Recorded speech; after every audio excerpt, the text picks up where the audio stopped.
Hi, everybody, and welcome to 5 Minutes with John and Mark. I don't know, John, if these are 5 minutes, these videos are sometimes like 3 minutes, 8 seconds, and sometimes about nine. It's a bit difficult to get them all into 5 minutes, isn't it? I think the 5 minutes is a very loose term. Oh, is it a loose term? That's okay. So we'll be loose. I don't mind the loose.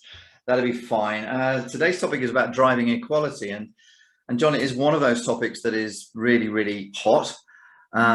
And I think often organizations are behind the curve of groups that demand equality, and they request equality, they require it kind of ahead of the companies, and then have to catch up.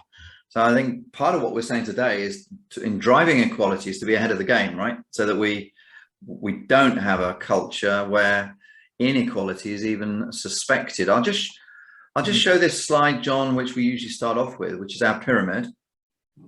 So everybody watching, this is what Goodfoot does. We're really pleased to be in this type of business where we're working with well-being at the start, the pyramid, and working our way up in management training, leadership training, personal skills, exec training, all the way up the pyramid to make organizations effective, enable them to achieve their performance targets. And equality, John, is a really key part of this, isn't it? People have to feel. It's probably is it the sense of well-being? What do you think, in your view, is the drive for equality really a well-being issue?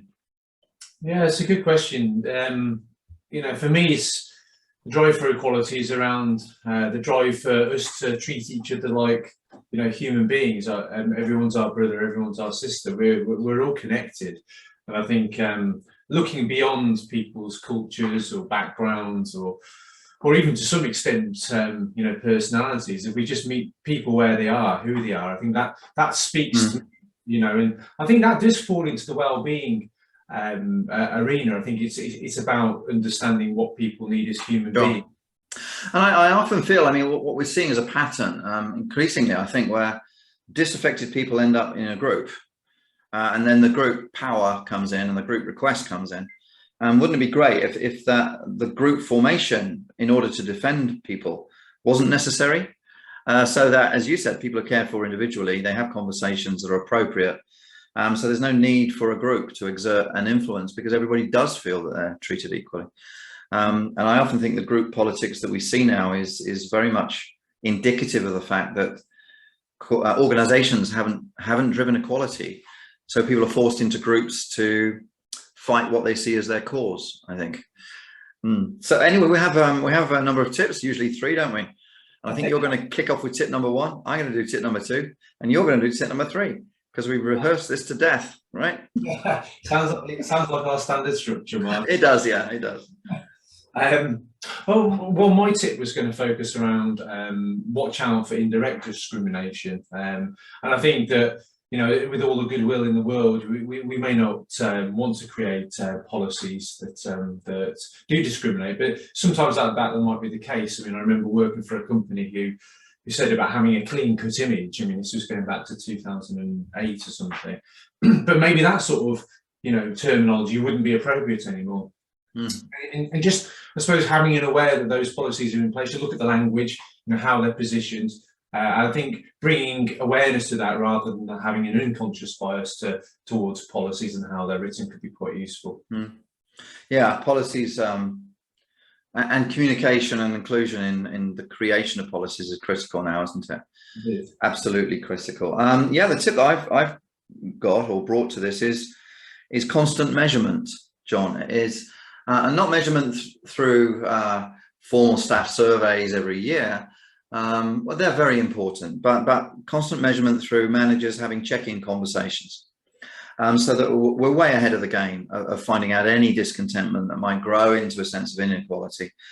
So the constant measurement could be internal team surveys, team meetings, saying how are we doing, how's everybody feeling, how's it going, does everybody feel equipped, does everybody feel part of it? The manager's main phrase coming out here: how can I help you to do your job? What can I do to help you do your job? Being the main phrase the manager keeps driving out into the team. And then constant measurement by frequent individual conversations. They needn't be long, but conversations that talk about work, but then always follow up with, Do you have everything you need? Is there anything I can do?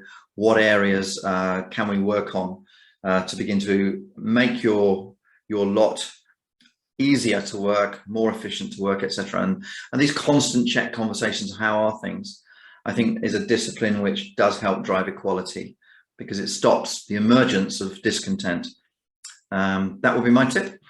And following our structure, Mark, I'll do tip number 3. Okay, that's it. Yeah.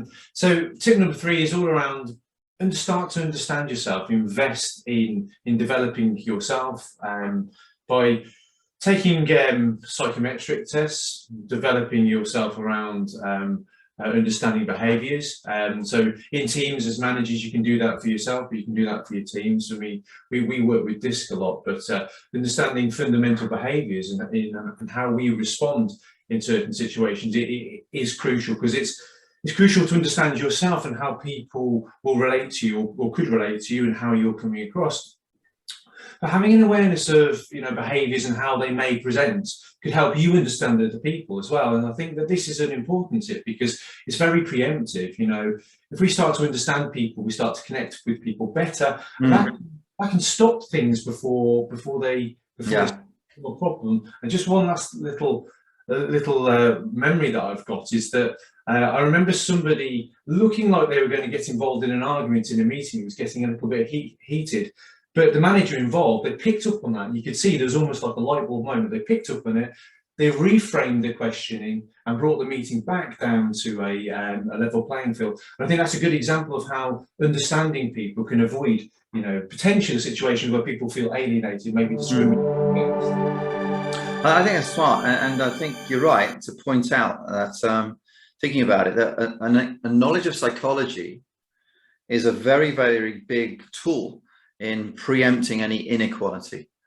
And as managers, we have a responsibility to find out enough about psychology so that we can engage in a way that prevents inequality feelings rising up.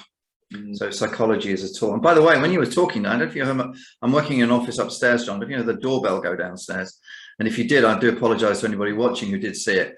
I did ignore it, and John was talking away and I could hear the doorbell going. And I thought, I wonder if John can hear that. I didn't hear it. Oh, that's good.